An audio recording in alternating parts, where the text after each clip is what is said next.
श्रीगणेशाय नमः।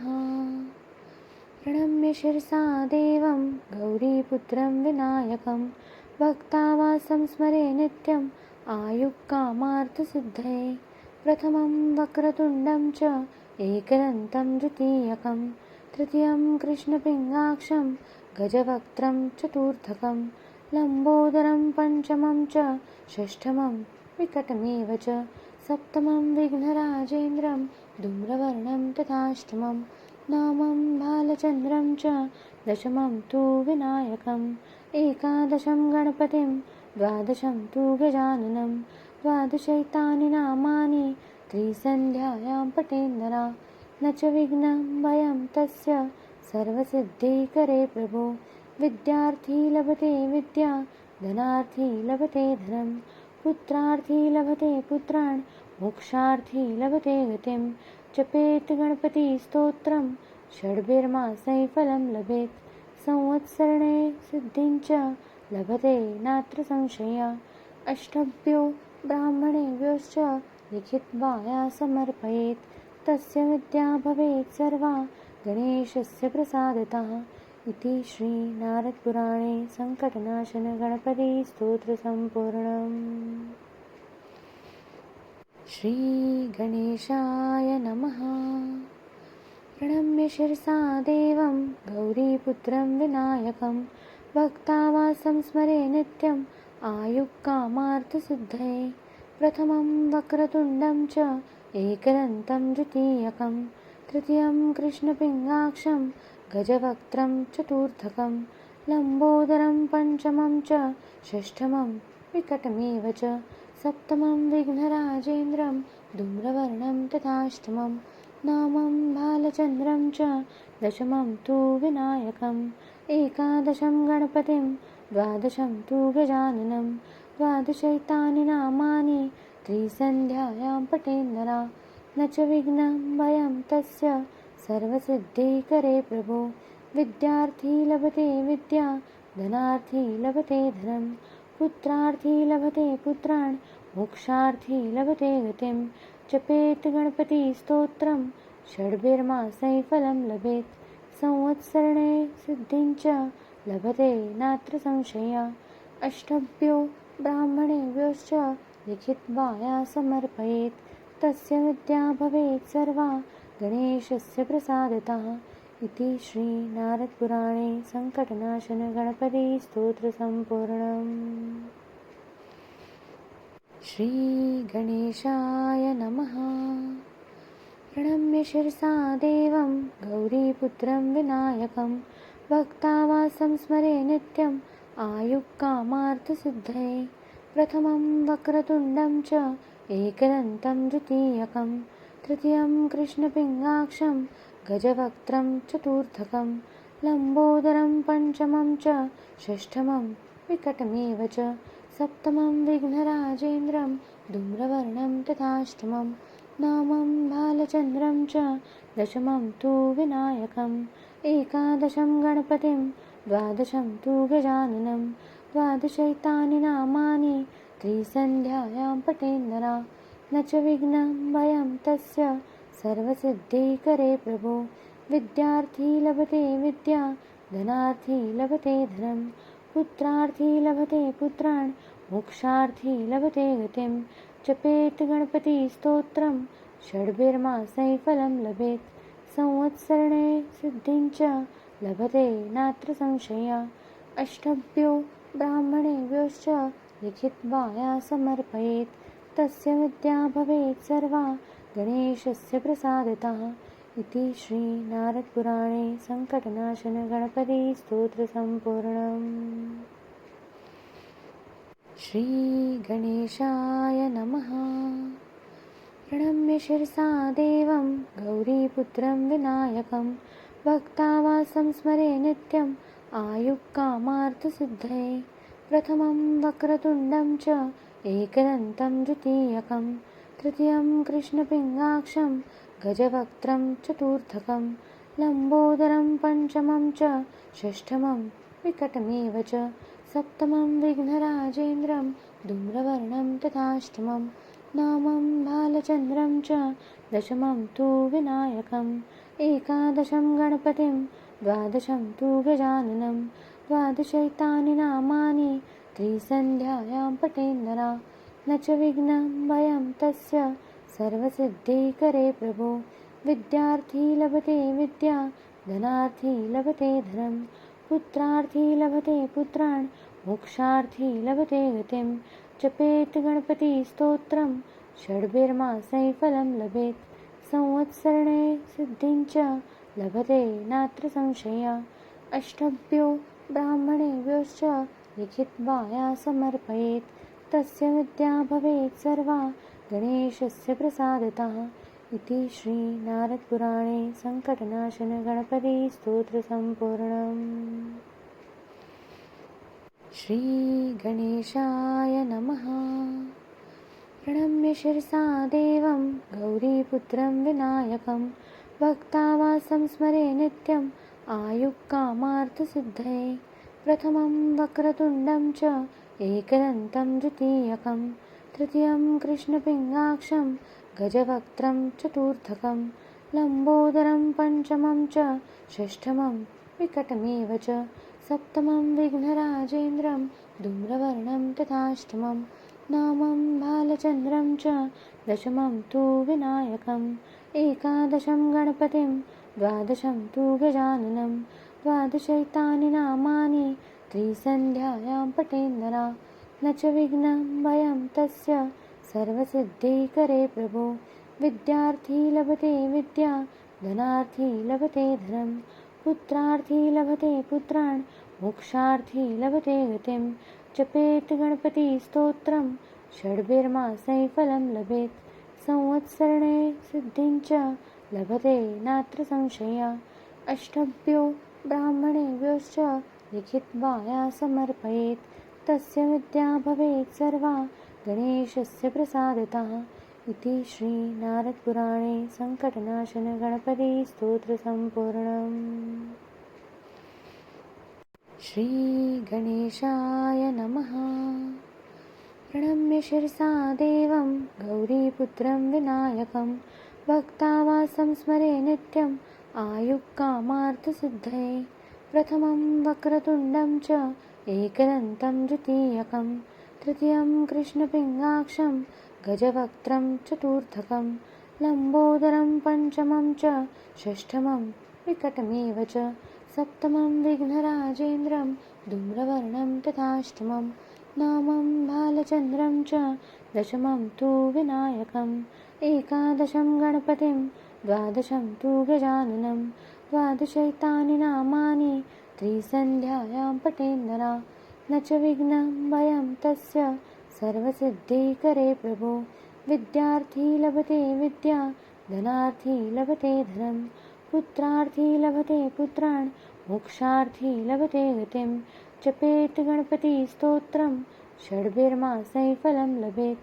संवत्सरणे सिद्धिं च लभते नात्र संशया अष्टभ्यो ब्राह्मणेभ्योश्च लिखित्वा समर्पयेत् तस्य विद्या भवेत् सर्वा गणेशस्य प्रसादतः इति श्रीनारदपुराणे सङ्कटनाशनगणपतिस्तोत्रसम्पूर्णम्।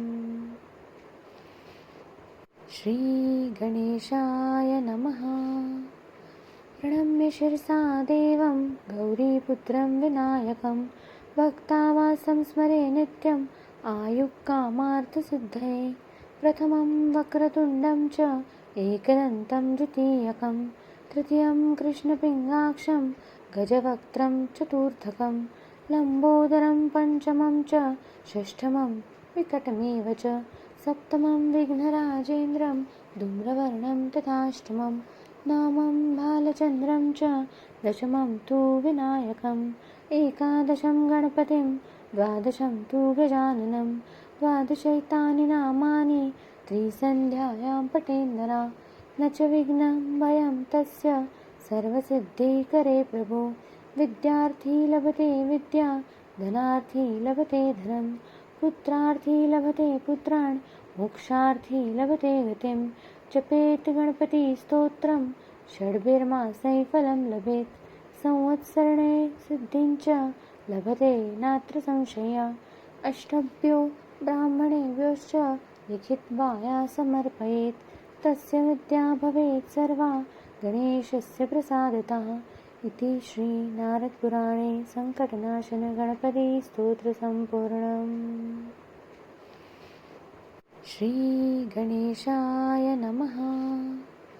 प्रणम्य शिरसा देवं गौरीपुत्रं विनायकं भक्तावासं स्मरे नित्यम् आयुक्कामार्थसिद्धये।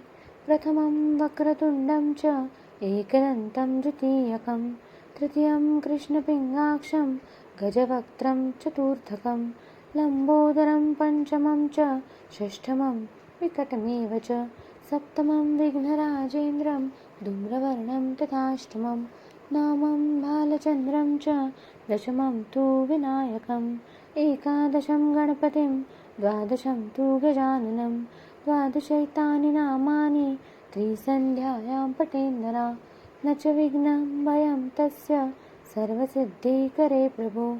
विद्यार्थी लभते विद्या धनार्थी लभते धनं पुत्रार्थी लभते पुत्रान् मोक्षार्थी लभते गतिं। जपेत् गणपतिस्तोत्रं षड्भिर्मासैः फलं लभेत् संवत्सरणे सिद्धिं च लभते नात्र संशयः। अष्टभ्यो ब्राह्मणेभ्योश्च लिखित्वा या समर्पयेत् तस्य विद्या भवेत् सर्वा गणेशस्य प्रसादतः। इति श्री नारद पुराणे संकटनाशन गणपति स्तोत्र संपूर्णम्। श्री गणेशाय नमः। प्रणम्य शिरसा देवं गौरीपुत्रं विनायकं भक्तावासं स्मरे नित्यम् आयुक्कामार्थसिद्धये। प्रथमं वक्रतुण्डं च एकदन्तं द्वितीयकं तृतीयं कृष्णपिङ्गाक्षं गजवक्त्रं चतुर्थकं लम्बोदरं पञ्चमं च षष्ठमं विकटमेव च सप्तमं विघ्नराजेन्द्रं धूम्रवर्णं तथाष्टमं नवमं बालचन्द्रं च दशमं तु विनायकम् एकादशं गणपतिं द्वादशं तु गजाननं द्वादशैतानि नामानि त्रिसन्ध्यायां पठेन्नरा न च विघ्नं भयं तस्य सर्वसिद्धिकरे प्रभो। विद्यार्थी लभते विद्या धनार्थी लभते धनं पुत्रार्थी लभते पुत्रान् मोक्षार्थी लभते गतिं। जपेत् गणपतिस्तोत्रं षड्भिर्मासैः फलं लभेत् संवत्सरणे सिद्धिं च लभते नात्र संशयः। अष्टभ्यो ब्राह्मणेभ्योश्च लिखित्वा या समर्पयेत् तस्य विद्या भवेत् सर्वा गणेशस्य प्रसादतः। इति श्री नारद पुराणे संकटनाशन गणपति स्तोत्र संपूर्णम्। श्री गणेशाय नमः।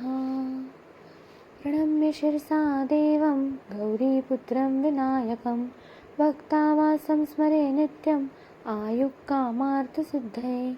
प्रथमं वक्रतुण्डं च एकदन्तं द्वितीयकं तृतीयं कृष्णपिङ्गाक्षं गजवक्त्रं चतुर्थकं लम्बोदरं पञ्चमं च षष्ठमं विकटमेव च सप्तमं विघ्नराजेन्द्रं धूम्रवर्णं तथाष्टमं नवमं बालचन्द्रं च दशमं तु विनायकम् एकादशं गणपतिं द्वादशं तु गजाननं द्वादशैतानि नामानि त्रिसन्ध्यायां पठेन्नरा न च विघ्नं भयं तस्य सर्वसिद्धिकरे प्रभो। विद्यार्थी लभते विद्या धनार्थी लभते धनं पुत्रार्थी लभते पुत्रान् मोक्षार्थी लभते गतिं। जपेत् गणपतिस्तोत्रं षड्भिर्मासैः फलं लभेत् संवत्सरणे सिद्धिं च लभते नात्र संशयः। अष्टभ्यो ब्राह्मणेभ्योश्च लिखित्वा या समर्पयेत् तस्य विद्या भवेत् सर्वा गणेशस्य प्रसादतः। इति श्री नारद पुराणे संकटनाशन गणपति स्तोत्र संपूर्णम्। श्री गणेशाय नमः। प्रणम्य शिरसा देवं गौरीपुत्रं विनायकं भक्तावासं स्मरे नित्यम् आयुक्कामार्थसिद्धये।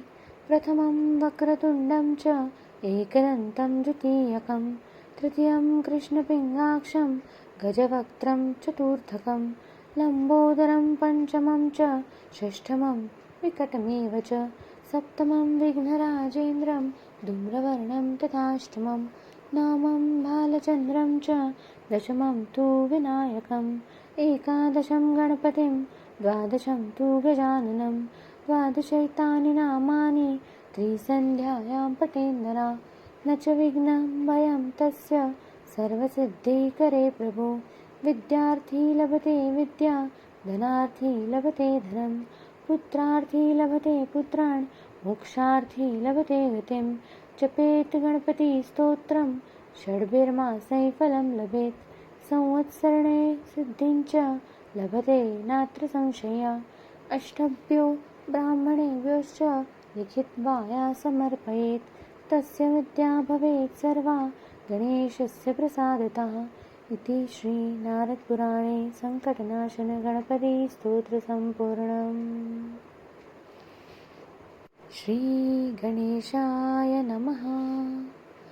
प्रणम्य शिरसा देवं गौरीपुत्रं विनायकं भक्तावासं स्मरे नित्यम् आयुक्कामार्थसिद्धये प्रथमं वक्रतुण्डं च एकदन्तं द्वितीयकं तृतीयं कृष्णपिङ्गाक्षं गजवक्त्रं चतुर्थकं लम्बोदरं पञ्चमं च षष्ठमं विकटमेव च सप्तमं विघ्नराजेन्द्रं धूम्रवर्णं तथाष्टमं नवमं भालचन्द्रं च दशमं तु विनायकम् एकादशं गणपतिं द्वादशं तु गजाननं द्वादशैतानि नामानि त्रिसन्ध्यायां पठेन्नरा न च विघ्नं भयं तस्य सर्वसिद्धिकरे प्रभो विद्यार्थी लभते विद्या धनार्थी लभते धनं पुत्रार्थी लभते पुत्रान् मोक्षार्थी लभते गतिं जपेत् गणपतिस्तोत्रं षड्भिर्मासैः फलं लभेत् संवत्सरणे सिद्धिं च लभते नात्र संशया अष्टभ्यो ब्राह्मणेभ्योश्च लिखित्वा या समर्पयेत् तस्य विद्या भवेत् सर्वा गणेशस्य प्रसादतः इति श्रीनारदपुराणे सङ्कटनाशनगणपतिस्तोत्रसम्पूर्णम्। श्रीगणेशाय नमः। प्रणम्य शिरसा देवं गौरीपुत्रं विनायकं भक्तावासं स्मरे नित्यम् आयुक्कामार्थसिद्धये प्रथमं वक्रतुण्डं च एकदन्तं द्वितीयकं तृतीयं कृष्णपिङ्गाक्षं गजवक्त्रं चतुर्थकं लम्बोदरं पञ्चमं च षष्ठमं विकटमेव च सप्तमं विघ्नराजेन्द्रं धूम्रवर्णं तथाष्टमं नवमं भालचन्द्रं च दशमं तु विनायकम् एकादशं गणपतिं द्वादशं तु गजाननं द्वादशैतानि नामानि त्रिसन्ध्यायां पठेन्नरा न च विघ्नं भयं तस्य सर्वसिद्धिकरे प्रभो विद्यार्थी लभते विद्या धनार्थी लभते धनं पुत्रार्थी लभते पुत्रान् मोक्षार्थी लभते गतिं जपेत् गणपतिस्तोत्रं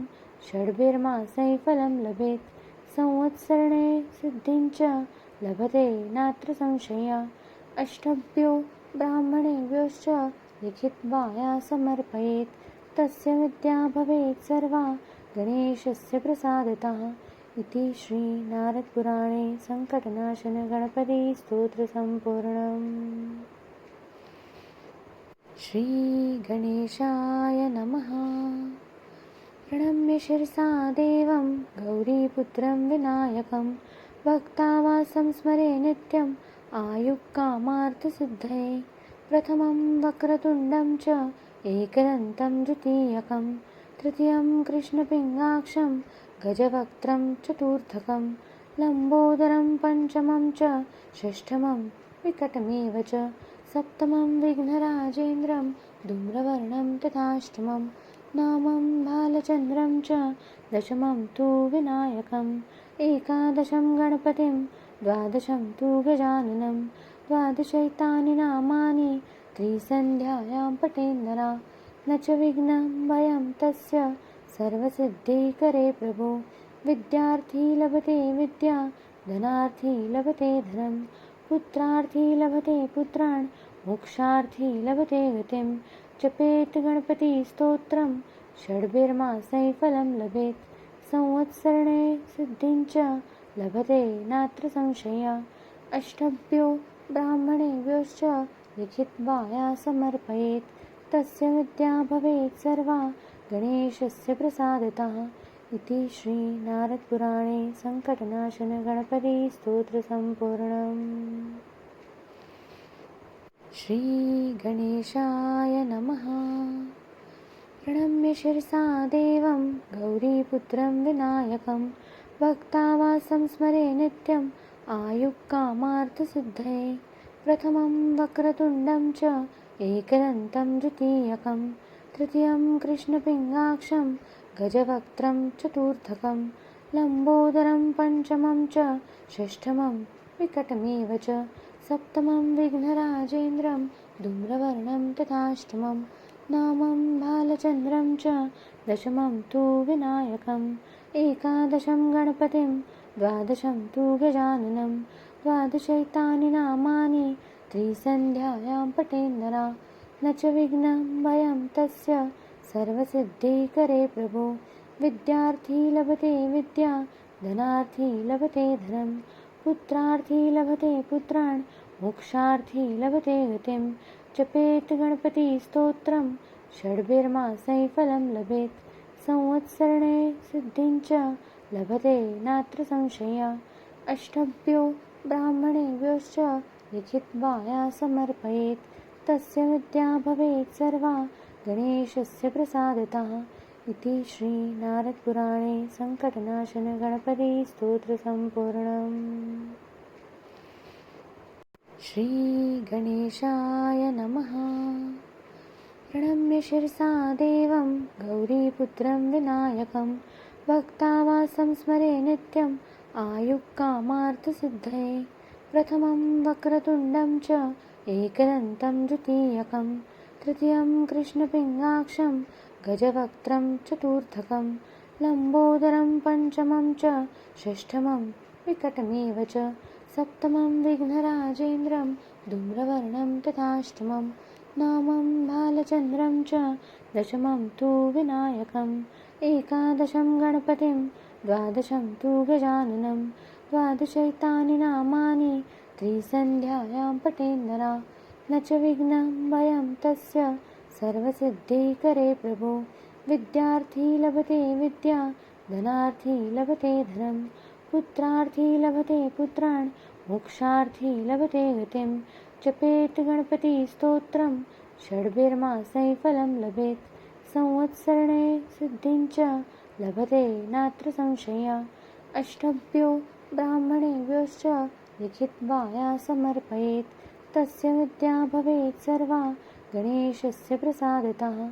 इति श्री नारदपुराणे संकटनाशन गणपति स्तोत्र संपूर्णम्। श्री गणेशाय नमः। प्रणम्य शिरसा देवं गौरीपुत्रं विनायकं, भक्तावासं स्मरे नित्यम् आयुक्कामार्थसिद्धये। प्रथमं वक्रतुण्डं च एकदन्तं द्वितीयकं, तृतीयं कृष्णपिङ्गाक्षं गजवक्त्रं चतुर्थकं, लम्बोदरं पञ्चमं च षष्ठमं विकटमेव च, सप्तमं विघ्नराजेन्द्रं धूम्रवर्णं तथाष्टमं, नवमं भालचन्द्रं च दशमं तु विनायकम्, एकादशं गणपतिं द्वादशं तु गजाननं, द्वादशैतानि नामानि त्रिसन्ध्यायां पठेन्नरा, न च विघ्नं भयं तस्य सर्वसिद्धिकरे प्रभो। विद्यार्थी लभते विद्या, धनार्थी लभते धनं, पुत्रार्थी लभते पुत्रान्, मोक्षार्थी लभते गतिं। जपेत् गणपतिस्तोत्रं, षड्भिर्मासैः फलं लभेत्। संवत्सरणे सिद्धिं च लभते नात्र संशयः। अष्टभ्यो ब्राह्मणेभ्योश्च लिखित्वा या समर्पयेत्, तस्य विद्या भवेत् सर्वा गणेशस्य प्रसादतः। इति श्रीनारदपुराणे सङ्कटनाशनगणपतिस्तोत्रसम्पूर्णम्। श्रीगणेशाय नमः। प्रणम्य शिरसा देवं गौरीपुत्रं विनायकं भक्तावासं स्मरे नित्यम् आयुक्कामार्थसिद्धये। प्रथमं वक्रतुण्डं च एकदन्तं द्वितीयकं तृतीयं कृष्णपिङ्गाक्षं गजवक्त्रं चतुर्थकं लम्बोदरं पञ्चमं च षष्ठमं विकटमेव च सप्तमं विघ्नराजेन्द्रं धूम्रवर्णं तथाष्टमं नवमं बालचन्द्रं च दशमं तु विनायकम् एकादशं गणपतिं द्वादशं तु गजाननं द्वादशैतानि नामानि त्रिसन्ध्यायां पठेन्नरा न च विघ्नं भयं तस्य सर्वसिद्धिकरे प्रभो। विद्यार्थी लभते विद्या धनार्थी लभते धनं पुत्रार्थी लभते पुत्रान् मोक्षार्थी लभते गतिं। जपेत् गणपतिस्तोत्रं षड्भिर्मासैः फलं लभेत् संवत्सरणे सिद्धिं च लभते नात्र संशया। अष्टभ्यो ब्राह्मणेभ्योश्च लिखित्वा समर्पयेत् तस्य विद्या भवेत् सर्वा गणेशस्य प्रसादतः। इति श्रीनारदपुराणे सङ्कटनाशनगणपतिस्तोत्रसम्पूर्णम्। श्रीगणेशाय नमः। प्रणम्य शिरसा देवं गौरीपुत्रं विनायकं भक्तावासं स्मरे नित्यम् आयुक्कामार्थसिद्धये। प्रथमं वक्रतुण्डं च एकदन्तं द्वितीयकं तृतीयं कृष्णपिङ्गाक्षं गजवक्त्रं चतुर्थकं लम्बोदरं पञ्चमं च षष्ठमं विकटमेव च सप्तमं विघ्नराजेन्द्रं धूम्रवर्णं तथाष्टमं नवमं बालचन्द्रं च दशमं तु विनायकम् एकादशं गणपतिं द्वादशं तु गजाननं द्वादशैतानि नामानि त्रिसन्ध्यायां पठेन्नरा न च विघ्नं भयं तस्य सर्वसिद्धिकरे प्रभो। विद्यार्थी लभते विद्या धनार्थी लभते धनं पुत्रार्थी लभते पुत्रान् मोक्षार्थी लभते गतिं। जपेत् गणपतिस्तोत्रं षड्भिर्मासैः फलं लभेत् संवत्सरणे सिद्धिं च लभते नात्र संशया। अष्टभ्यो ब्राह्मणेभ्योश्च लिखित्वा समर्पयेत् तस्य विद्या भवेत् सर्वा गणेशस्य प्रसादतः। इति श्रीनारदपुराणे सङ्कटनाशनगणपतिस्तोत्रसम्पूर्णम्। श्रीगणेशाय नमः। प्रणम्य शिरसा देवं गौरीपुत्रं विनायकं भक्तावासं स्मरे नित्यम् आयुक्कामार्थसिद्धये। प्रथमं वक्रतुण्डं च एकदन्तं द्वितीयकं तृतीयं कृष्णपिङ्गाक्षं गजवक्त्रं चतुर्थकं लम्बोदरं पञ्चमं च षष्ठमं विकटमेव च सप्तमं विघ्नराजेन्द्रं धूम्रवर्णं तथाष्टमं नवमं बालचन्द्रं च दशमं तु विनायकम् एकादशं गणपतिं द्वादशं तु गजाननं द्वादशैतानि नामानि त्रिसन्ध्यायां पठेन्नरा न च विघ्नं भयं तस्य सर्वसिद्धिकरे प्रभो। विद्यार्थी लभते विद्या धनार्थी लभते धनं पुत्रार्थी लभते पुत्रान् मोक्षार्थी लभते गतिं। जपेत् गणपतिस्तोत्रं षड्भिर्मासैः फलं लभेत् संवत्सरणे सिद्धिं च लभते नात्र संशया। अष्टभ्यो ब्राह्मणेभ्योश्च लिखित्वा समर्पयेत् तस्य विद्या भवेत् सर्वा गणेशस्य प्रसादतः। इति श्रीनारदपुराणे सङ्कटनाशनगणपतिस्तोत्रसम्पूर्णम्। श्रीगणेशाय नमः। प्रणम्य शिरसा देवं गौरीपुत्रं विनायकं भक्तावासं स्मरे नित्यम् आयुक्कामार्थसिद्धये। प्रथमं वक्रतुण्डं च एकदन्तं द्वितीयकं तृतीयं कृष्णपिङ्गाक्षं गजवक्त्रं चतुर्थकं लम्बोदरं पञ्चमं च षष्ठमं विकटमेव च। सप्तमं विघ्नराजेन्द्रं धूम्रवर्णं तथाष्टमं नवमं बालचन्द्रं च दशमं तु विनायकम् एकादशं गणपतिं द्वादशं तु गजाननं द्वादशैतानि नामानि त्रिसन्ध्यायां पठेन्नरा न च विघ्नं भयं तस्य सर्वसिद्धिकरे प्रभो। विद्यार्थी लभते विद्या धनार्थी लभते धनं पुत्रार्थी लभते पुत्रान् मोक्षार्थी लभते गतिं जपेत् गणपतिस्तोत्रं षड्भिर्मासैः फलं लभेत् संवत्सरणे सिद्धिं च लभते नात्र संशयः। अष्टभ्यो ब्राह्मणेभ्योश्च लिखित्वा या समर्पयेत् तस्य विद्या भवेत् सर्वा गणेशस्य प्रसादतः इति श्री नारदपुराणे संकटनाशन गणपति स्तोत्र संपूर्णम्।